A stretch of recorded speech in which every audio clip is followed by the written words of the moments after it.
Perkenalkan, saya Angelia Kasih dengan NIM belakang 58.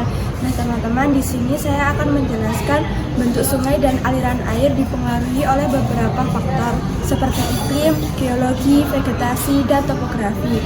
Sungai dapat bersifat perennial, yaitu mengalir sepanjang tahun, atau ephemeral, mengalir pada waktu tertentu saja dengan substrat berupa bedrock atau aluvial. Sungai memiliki daerah tangkapan air yang mempengaruhi pola aliran, seperti aliran tunggal, bercabang, atau terpisah oleh dataran banjir. Bentuk dan ukuran sungai dapat berubah dari hulu ke hilir sesuai dengan debit air atau kondisi lingkungan.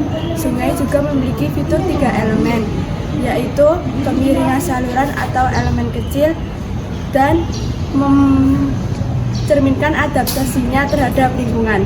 Terima kasih. Perkenalkan, nama saya Anita Widyasari dengan NIM terakhir 92. Di sini saya akan menjelaskan mengenai pembentukan saluran sungai. Sungai membentuk salurannya melalui erosi dan pengendapan. Erosi memperdalam dan melebar saluran, sedangkan pengendapan dapat membentuk palang. Yang pertama, proses erosi ketahanan. Aluvial lebih rentan terhadap erosi dibandingkan batuan keras. Yang kedua, proses energi aliran. 95% energi digunakan untuk mengatasi hambatan, sedangkan 5% untuk erosi dan pengangkutan. Yang terakhir, proses variasi aliran. Fluktuasi aliran mempengaruhi bentuk saluran, dibatasi oleh pengaturan lembah. Jadi, pembentukan saluran adalah hasil interaksi antara aliran air, sedimen, dan kondisi lingkungan. Terima kasih. Saya Namira Wilma Violante dengan NIM akhir 51. Di sini saya mau menjelaskan tentang bentuk saluran sungai. Berdasarkan karakteristik dan strukturnya, saluran sungai dibedakan menjadi 5. Yang pertama, saluran lurus. Saluran ini jarang ditemukan secara alami karena stabilitasnya dipengaruhi oleh energi aliran rendah dan tepian yang kuat, terbentuk oleh lumpur atau tanah liat. Yang kedua, saluran berkelok-kelok. Saluran ini terdapat di batuan dasar atau aluvial, berkembang pada aliran sedang dan skalanya sesuai ukuran saluran. Biasanya terdapat beberapa sedimen seperti pasir, kerikil, dan lumpur. Yang ketiga, saluran yang dikepang. Saluran ini dinamis bercabang dan bergabung kembali di sekitar pulau atau batang. Karakteristiknya meliputi saluran lebar dan aliran yang bervariasi. Yang keempat, saluran pencabangan. Jenis saluran sungai ini alirannya terbagi menjadi beberapa cabang yang membentuk pulau-pulau besar di sekitar dataran banjir. Yang kelima, saluran batuan dasar. Saluran ini dipengaruhi oleh struktur geologi seperti sambungan dengan proses aliran dan morfologi yang kompleks dibandingkan saluran aluvial. Terima kasih. Assalamualaikum warahmatullahi wabarakatuh. Perkenalkan, saya Datu Kusuma Jati dengan NIM terakhir 83 dari kelas Geografi B. Di sini saya akan menjelaskan tentang sistem aluvial, yaitu sistem adalah kumpulan objek yang terkait dari proses-proses yang menghubungkan objek-objek tersebut. Dalam sistem aluvial ini, objek seperti lereng bukit, jaringan saluran, dan dataran banjir dihubungkan melalui bersama proses yang memindahkan air.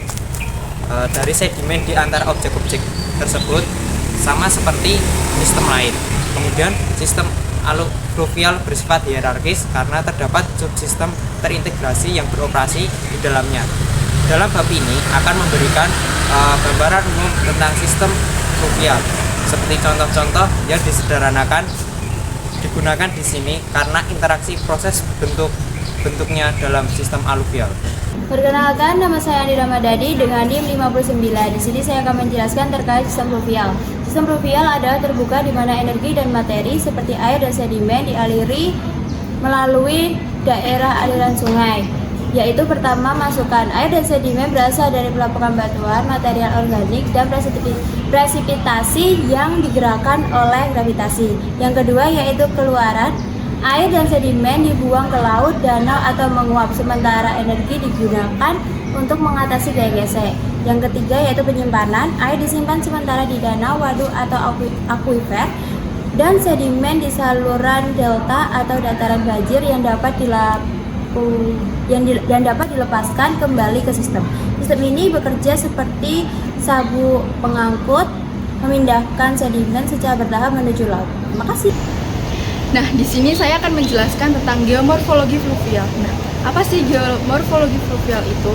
Dia itu terdapat 3 jenis sistem yang dapat diidentifikasikan, yaitu sistem morfologi, sistem berjenjang, dan sistem proses respons. Nah, sistem morfologi ini berkaitan dengan bentuk-bentuk bentang alam seperti saluran, lereng bukit, dan dataran banjir. Nah, serta bentuk setiap komponen dalam sistem ini tuh saling berkaitan, di mana kedekatan aliran sungai di hulu itu mempengaruhi kemiringan lereng bukit. Nah, yang kedua itu ada sistem berjenjang. Pada sistem ini menghubungkan komponen morfologi melalui aliran air dan sedimen, serta aliran itu mengikuti pola yang saling berhubungan di lereng bukit menuju saluran dan jaringan saluran.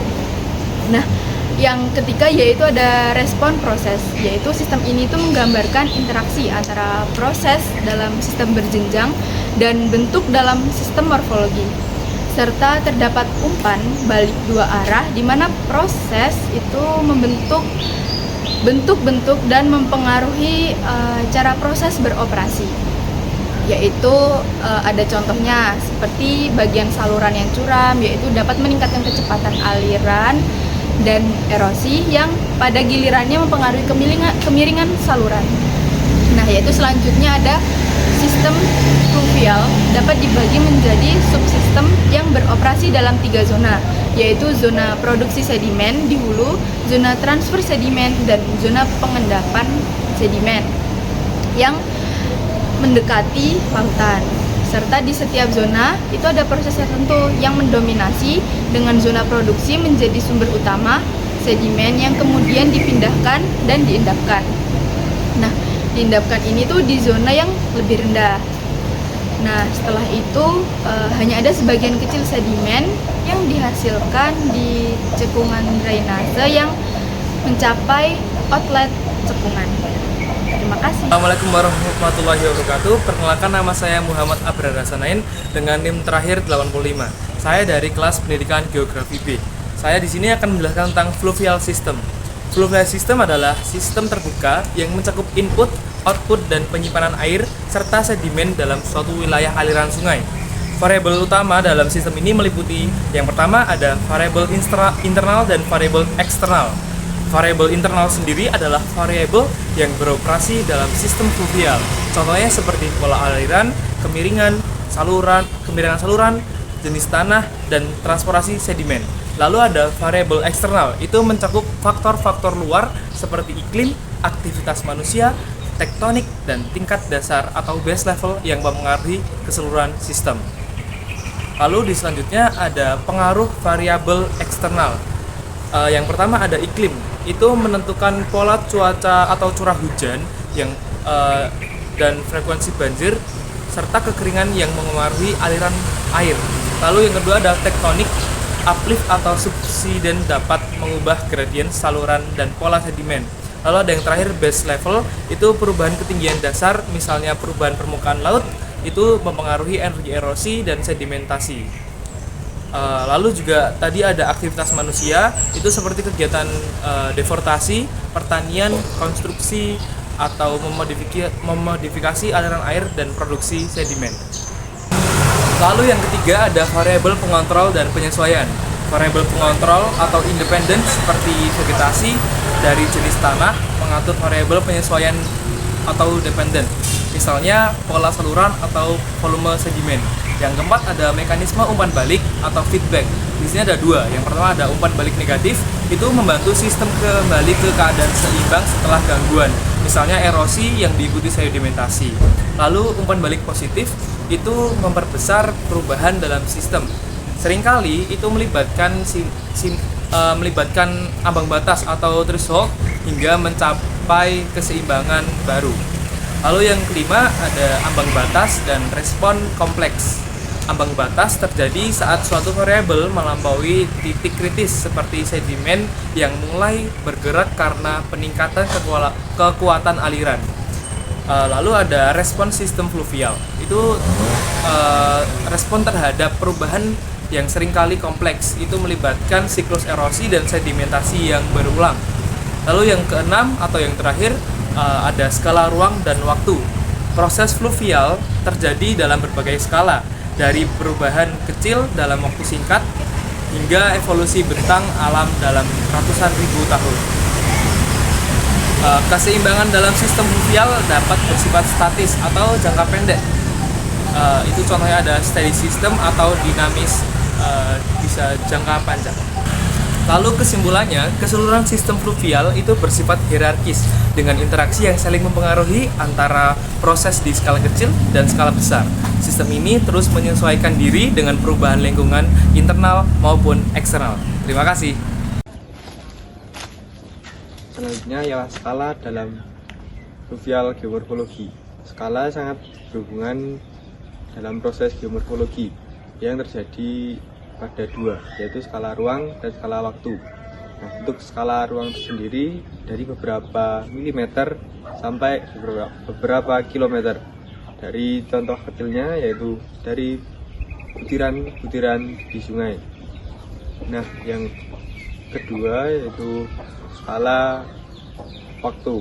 Skala waktu juga diambil dari beberapa detik hingga tahun-tahun selanjutnya. Interaksi proses bentuk yang terjadi dalam skala ruang dan waktu. Skala merupakan faktor penting dalam geomorfologi sungai. Evolusi bentang alam dalam jangka panjang adalah salah satu ujung rentang ini. Sebaliknya, peristiwa skala kecil terjadi seperti pergerakan butiran pasir yang bertemu pada dasar saluran. Akibatnya, skala ruang angkasa mencakup segala sesuatu mulai dari beberapa milimeter hingga ratusan kilometer. Dan rentang waktu yang relevan berkisar dari beberapa detik hingga ratusan ribu tahun atau lebih. Kita dapat memeriksa hubungan antara proses dan bentuk pada skala yang lebih halus untuk memahami bagaimana sistem fluvial berfungsi. Ini dapat dicapai dengan memeriksa setiap subsistem atau setiap subsistem yang termasuk dalam subsistem lainnya. Nah, selanjutnya ialah skala waktu. Skala waktu kita aplikasikan dalam dinamika sistem sungai, mulai dari interaksi aliran sungai dan sedimen yang memiliki waktu yang relatif singkat dan memiliki waktu yang panjang, yaitu dari menit hingga evolusi landscape yang bisa terjadi pada ribu-ribuan tahun. Nah, pada skala pendek kita sebut sebagai kesetimbangan secara statis menuju ke kesetimbangan menengah, yaitu kesetimbangan steady state. Nah, yang ketiga yaitu kesetimbangan yang relatif panjang atau memiliki erosi, yang terjadi erosi yang kita sebut sebagai kesetimbangan dinamis. Selanjutnya yaitu dalam kurun waktu yang panjang juga akan terganggu proses tersebut sampai kita rasakan, yaitu dari gangguan dari lapisan tektonik yang bisa kita sebut sebagai kesetimbangan metastabil. Nah, kita dapat memahami dalam proses ini bahwa perubahan kecil bisa terjadi menjadi perubahan yang sangat besar di area fluvial tersebut.